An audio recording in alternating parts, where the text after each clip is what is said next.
Look, it's an exciting group. We've got some fresh faces who've done well in the Shaheens, who've earned the right to get some opportunities at the next level, and we're excited as a group to involve them. I think our challenge over here is adapting to the pitch out there quickly, and regardless of what's thrown at us, we've got to make sure we've got a run the match in their own conditions. So.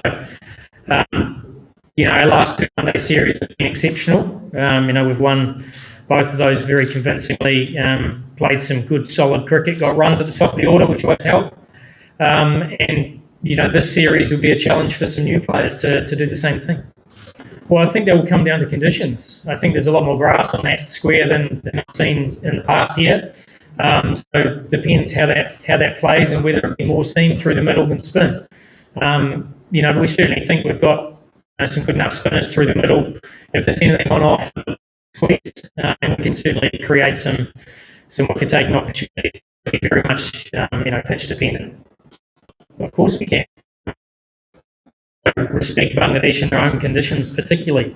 And once again, as I said, these conditions here will be very different from what we saw in the T20 series, where it was pretty inconsistent. It was a pretty average surface. It certainly looks a lot better than that now, and I think both sides will be challenged with the ball as much as the bat.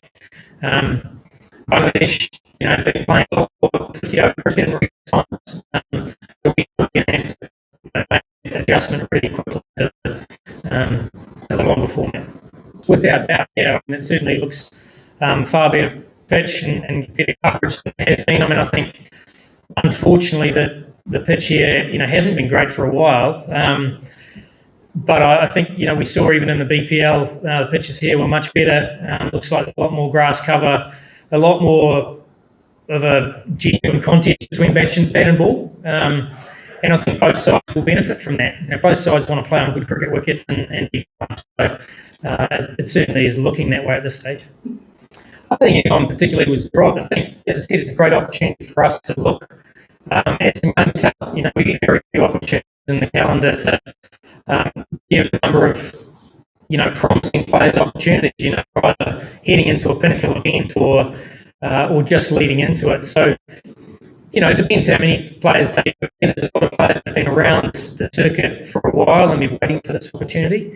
Someone like Sabzar Farhan has obviously forced his case through how well he's done in the T20 World Cup, but he's also done very well domestically when he's been able to play 50 over cricket as well. So, Shamal Hussain is an exciting talent, highest run scorer, and in this stage been exceptionally.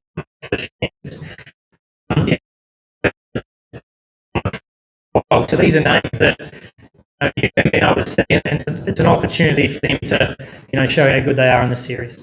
Thank you so much.